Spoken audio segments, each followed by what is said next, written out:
ბატონო შავა ძალიან მნიშვნელოვანი და საინტერესო იქნება თქვენი აზრის მოსმენა ზოგადად დირექტორების გამოცდასთან დაკავშირებით. Როგორ ფიქრობთ, აი როდესაც დღეს ჩვენ ვსაუბრობთ დირექტორების გამოცდაზე, მოდით ჯერ დავიწყოთ იქიდან, რას ემსახურება დირექტორების გამოცდა, რამდენად ასე ვთქვათ, აძლევს საგანმანათლებლო სისტემას ზოგადად განვითარების საშუალებას და როგორი დირექტორი უნდა ხელმძღვანელობდეს სკოლებს?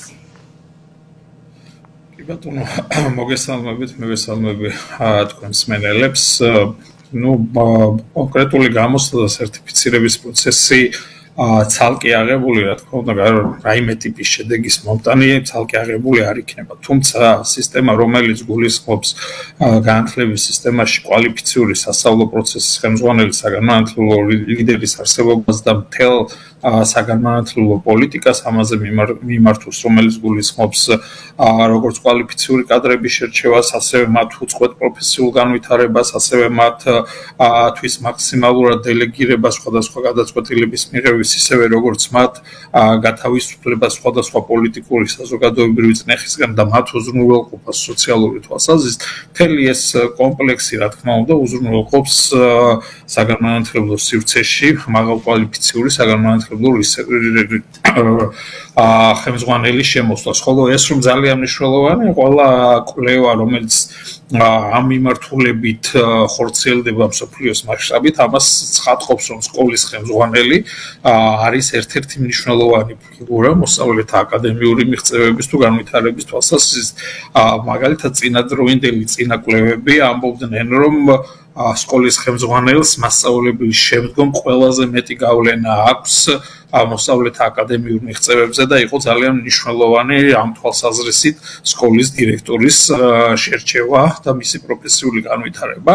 თუმცა 2021 წელს ჩატარებულმა კვლევამ, რომელიც ეყრდნობოდა 21 საუკუნეში ჩატარებული კვლევების და მათი მეტაანალიზი იყო წარმოდგენილი, მან დაადგინა, რომ სკოლის დირექტორის როლი ხშირ შემთხვევაში მასწავლებლის როლზე მეტია მოსწავლეთა აკადემიური მიღწევების თვალსაზრისითაც კი და შედარებისთვის აიღეს ყველაზე წარმატებული და მაღალი კვალიფიკაციის სკოლის დირექტორი და ყველაზე დაბალი კვალიფიკაციის სკოლის დირექტორი და აღმოჩნდა, რომ დაახლოებით 1 წლის აკადემიური წლის განმავლობაში 3 თვით მეტი უნდა ისწავლონ დაბალი კვალიფიკაციის დირექტორის მოსწავლეებმა, რომ მიაღწიონ იგივე დონეს, ვიდრე მაღალი კვალიფიკაციის მქონე დირექტორების სკოლებმა. შესაბამისად, სკოლის დირექტორის მნიშვნელობა დადასტურებულია ყველა კვლევებით და ძალიან მნიშვნელოვანია და მეორეს მხრივ სერტიფიცირების პროცესი არა ცალკე აღებული, არამედ მთლიანად ამ პოლიტიკის ნაწილი თუ იქნება, რომელიც ბევრ სხვა მიმართულებას გულისხმობს და არა მხოლოდ სერტიფიცირებას და დირექტორის დანიშვნა ან არჩევის პროცესს, არამედ მთლიან პროცესს, რა თქმა უნდა, ეს იქნება გადამწყვეტი მნიშვნელობის, თუ კი ჩვენ გვინდა განათლების ხარისხი გავაუმჯობესოთ. თუმცა კიდევ ერთხელ მხოლოდ და მხოლოდ სერტიფიცირების პროცესის შემდგომ არჩევნების ამ დანიშვნის პროცესი, რა თქმა უნდა, ამას ვერ უზრუნველყოფს, თუ არ იქნება ეს მთლიანად გააზრებული საერთო საგანმანათლებლო რეფორმის ფარგლებში. დიახ, ბატონო შავა, აი თუ შეგვიძლიათ ზოგადად რაღაცნაირად გავმიჯნოთ და ვთქვათ, რომ აი რას ნიშნავს არასერტიფიცირებული დირექტორი უძღვებოდეს მაგალითად სკოლას და არის თუ არა ეს ასე ვთქვათ გამოწვევა და ნიშნავს თუ არა ერთგვარად რეფორმის ჩავარდნას? რეფორმის ჩავარდნას მე რეფორმას ამას ვერ დავარქმევ ზოგადად, თუმცა არასერტიფიცირებული სკოლის დირექტორი გარკვეულწილად არის პრობლემა იმ თვალსაზრისით, რომ სერტიფიცირების პროცესი გულისხმობს დადასტურებას იმ მინიმალურის, კიდევ ერთხელ ვამბობ, ძალიან მინიმალური მოთხოვნების, რომელსაც სახელმწიფო უყენებს და რომელიც აუცილებელია სკოლის ხელმძღვანელობისთვის. თუმცა კიდევ ერთხელ ეს მინიმალური მოთხოვნებია, რომელიც პრაქტიკაში შესაძლებელია არ ტრანსფორმირდეს მაინც და მაინც ეფექტურ სკოლის დირექტორობაში და სხვა ტიპის შეფასების ინსტრუმენტებია მნიშვნელოვანი მათ ჩასართველად. თუმცა ამ მინიმალურ მოთხოვნებსაც რომ ვერ აკმაყოფილებს შესაბამისი კანდიდატი, რა თქმა უნდა, ეს არის უკვე პრობლემატური. თუმცა უნდა ვთქვათ, რომ ამ თვალსაზრისით ბევრი პრობლემა გვაქვს და ბევრი მიზეზი შეიძლება იყოს, რის გამოც არ გყავდეს არ გქონდეს მაღალი მოთხოვნა სკოლის დირექტორებს. ზოგადად მაგალითად წინა წლების გამოცდილებას თუ ავიღებთ 2012-2014 წლებში ჩატარდა სერტიფიცირების პროცესი, რომელშიც მონაწილეობა მიიღო გარკვეულმა ჯგუფმა ადამიანების და მაგალითად თუ გავაანალიზებთ იმ მონაცემებს, რომელიც იმ წლებში იყო, აღმოჩნდა რომ 1305-მა ადამიანმა მოახერხა რომ მიიღო სერტიფიკატი ამ პროცესის შედეგად და საინტერესო იყო რეგიონული ჩაშლა და საქალაქო და სასოფლო დასახლებებს შორის ჩაშლა მაგალითად 1305 ადამიანი და 800 ადამიანი დაახლოებით მოდიოდა თვითმმართველ ქალაქებზე, ანუ თბილისი, რუსთავი, ქუთაისი, ბათუმი, ფოთი, სადაც სკოლების რაოდენობა არის სულ 275. ანუ ამ საქალაქო დასახლებებში ჩვენ გვყავდა 800 სერტიფიცირებული ადამიანი, რომელთაც ჰქონდათ სურვილი ეს ვაკანტური ადგილები დაეკავებინა.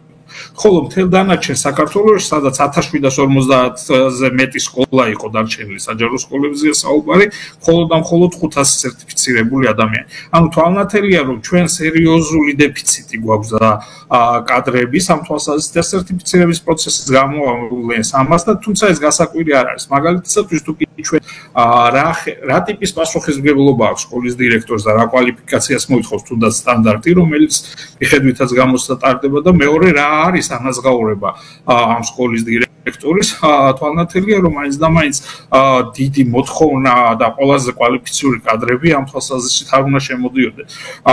აქ მაგალითად სკოლების დაახლოებით 40%-ში დირექტორების ხელფასი 600 ლარს არ აღემატება. სკოლების 85%-ში დირექტორების ხელფასი 1000 ლარზე ნაკლები. ანუ ბევრად ნაკლები ვიდრე მასწავლებლის ხელფასი. შესაბამისად, იმ პასუხისმგებლობის აღება, რომელიც სკოლის დირექტორს უწევს სხვადასხვა მიმართულებით, მაინც და მაინც ბევრს ამის სურვილი არ აქვს, თუ არ არის ეს გარკვეული სტერეოტიპებით ან სოციალური მდგომარეობით გამოწვეული, თუმცა ეს რომ იმძიდველი არ არის, ამას მიუთითებს თუ კი ჩვენ დირექტორების მონაცემებს ავიღებთ. მაგალითად 2013 წლიდან დღემდე სკოლის დირექტორთა კოჰორტაში ახალგაზრდა დირექტორების ხვედრითი წილი არის ძალიან შემცირებული. მაგალითად 40 წლამდე სკოლის დირექტორი მხოლოდ 6%-ია მთლიანად სკოლების დირექტორების რაოდენობაში, როცა 70 წელს ზევით სკოლის დირექტორთა რაოდენობა 7%-ია საერთო რაოდენობაში, ანუ უფრო მეტი ვიდრე ახალგაზრდა დირექტორები. ხოლო 35%-ია 60 წელს ზევით სკოლის დირექტორთა რაოდენობა. ანუ აქ თვალნათელია, რომ ახალგაზრდა ნიჭიერ კადრებს მიმზიდველად მაინც და მაინც არ მიაჩნიათ და თუ მიაჩნიათ ეს მიმზიდველად ზირთად საქალაქო დასახლებებში და იქ ცდილობენ რომ გახდნენ სკოლის დირექტორები და არა იმ სასოფლო დასახლებებში რომელშიც ჩვენ ყველაზე მეტად გვაქვს აკადემიური თუ სწავლების თვალსაზრისით პრობლემები, იმიტომ რომ ვიცით რომ ყველაზე დაბალი შედეგები ეს იქნება საერთაშორისო შეფასებებით, ეს იქნება საატესტატო გამოცდების შედეგებით, ეს იქნება ეროვნული შეფასებებით, რომელიც 2015-18 წლებში ჩატარდა. ყველგან თვალნათელია, რომ ყველაზე დაბალი აკადემიური მოსწრება სწორედ გვაქვს სამწუხაროდ სასოფლო დასახლებებში, მცირე კონტინგენტიან სკოლებში და უმცირესობების სკოლებში და სწორედ ამ სკოლებში არ გვყავს სერტიფიცირებული სკოლის დირექტორი და მისი კანდიდატიც კი, რომელმაც უნდა გადამწყვეტი როლი შეასრულოს საგანმანათლებლო რეფორმაში. ამიტომ საკმაოდ მძიმე მდგომარეობა გვაქვს ამ თვალსაზრისით და მაინც და მაინც გამოცდების და სერტიფიცირების პროცესი ცალკე აღებული როგორც ესეთი ამ პრობლემას რა თქმა უნდა ვერ მოგვიგებს. ბატონ შალვა, ძალიან დიდი მადლობა ასეთ საინტერესო პასუხებისთვის. შეჯამების სახით კიდევ უნდა დაგისვათ ერთი კითხვა, ჩვენი გადაცემა ნელ-ნელა დასასრულს უახლოვდება. როდესაც ვსაუბრობთ ჩვენ და გარკვეულწილად თქვენც აღნიშნეთ, რომ გამოცდა ჩაბარებული დირექტორების რაოდენობა მთელი საქართველოს მასშტაბითაც არ არის ძალიან მაღალი და კონკურენცია წესით მაღალი არ უნდა იყოს. თუ დავამატებთ იმასაც, რომ აი მაგალითად მარნეულის მუნიციპალიტეტის მაგალითზე, სადაც სკოლების უმრავლესობა არის არაქართულენოვანი, გამოცდების დაუშვათ აი არ ვიცი სირთულე შეიძლება ვერ დავარქოთ, ანუ გამოცდებს დამატებული ენობრივი ბარიერი. ეს კიდევ დამატებითი შემოფერხებელი ფაქტორი თუ შეიძლება ყოფილიყო, რაღაც ჩვენ ენობრივ ბარიერზე ვსაუბრობთ და ზოგადად მუნიციპალიტეტზე, სადაც უმრავლესობა არის არაქართულენოვანი სკოლები.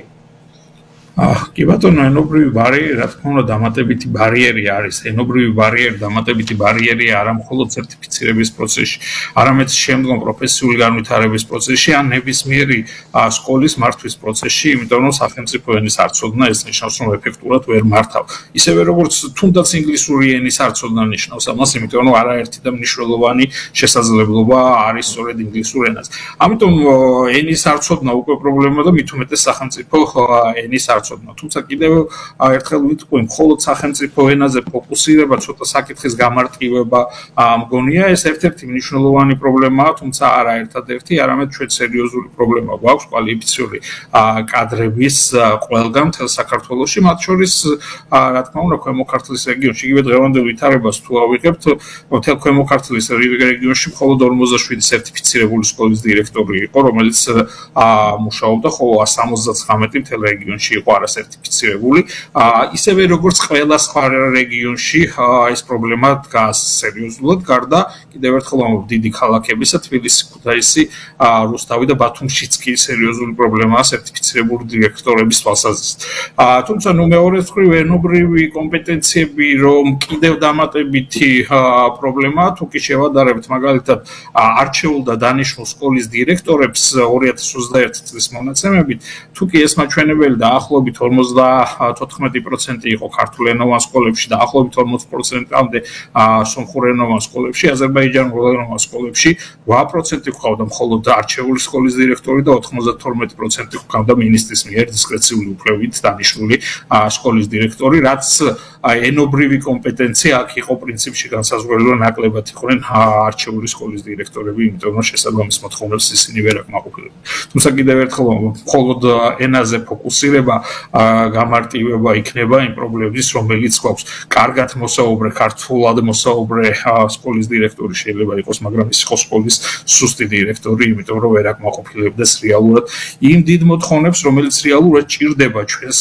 რეალობაში, ზოგადად მსოფლიოშიც, კარგ სასწავლო პროცესის ხელმძღვანელს, რომელმაც შეიძლება იმაზე მეტი პლუსი მოიტანოს ინდივიდუალური ბავშვის ცხოვრებაში, ვიდრე მასწავლებელმა და იმაზე რა თქმა უნდა მეტი პლუსი ვიდრე განათლების და მეცნიერების მინისტრმა, რომელიც რაღაც გადაწყვეტილებებს იღებს. შესაბამისად, სკოლის დირექტორებზე ფოკუსირება, მაქსიმალურად კომპეტენტური სკოლის დირექტორების მივლინება თუ არჩევა სკოლებში არის მნიშვნელოვანი გასაღები, რომ მოხდეს საგანმანათლებლო რეფორმების განხორციელება და მოხდეს რეალურად სკოლაში ხარისხიანი საგანმანათლებლო პროცესის წარმოება. თუ კი კიდევ ერთხელ ანგარიშვალდებულების სისტემა გვექნება, რომელიც სწორედ მოსწავლეთა აკადემიურ მოსწრებებზე და მათ ინტეგრაციაზე და სოციალურ ინტეგრაციაზე და წარმატებაზე იქნება ორიენტირებული ერთის მხრივ და მეორეს მხრივ სასკოლო დონეზე ჩვენ გვექნება დელეგირებული ამ სკოლის დირექტორებისთვის გადაწყვეტილებების მიღებები, ისევე როგორც შესაბამისი პასუხისმგებლობები. თუმცა ამ შემთხვევაში რა თქმა უნდა მათ ჭირდებათ შესაბამისი სახელფასო სოციალური უზრუნველყოფა, ისევე როგორც პოლიტიკური მხარდაჭერა, რომ ისინი თავისუფლები იქნებიან ნებისმიერი ტიპის პოლიტიკური ზეწოლისგან და თავისუფლები იქნებიან გადაწყვეტილებებში, რომელიც გამომდინარეობს ბავშვთა საუკეთესო ინტერესებით. ძალიან დიდი მადლობა ბატონ შალვა ინფორმაციის გაზიარებისათვის. ჩვენი გადაცემა დასასრულს მიუახლოვდა. მე კიდევ ერთხელ უნდა შევახსენო ჩვენს მსმენელებს, რომ მოსმენდნენ გადაცემას აქტუალურ თემას. მე მისი წამყვანი თიკო დავაძე ვიყავი. დღეს ჩვენ ვისაუბრეთ სკოლის დირექტორების გამოცდასთან დაკავშირებით, მის მნიშვნელობაზე და ზოგადად სკოლის დირექტორების გამოცდასთან დაკავშირებულ, ასე ვთქვათ, ენობრივ ბარიერზე, როგორც ერთ-ერთ კომპონენტზე. ჩვენ დღევანდელი გადაცემის სტუმრები იყვნენ მასწავლებელი ნატო სამხარაძე და ასევე მასწავლებელი მაკამენთეშაშვილი და სამოქალაქო ინტეგრაციისა და ეროვნებათშორისი ურთიერთობების ცენტრის გამგეობის თავმჯდომარე განათლების ექსპერტი შალვა ტაბატაძე. კიდევ ერთხელ ძალიან დიდი მადლობა გადაცემაში მონაწილეობისათვის და ნახვამდის.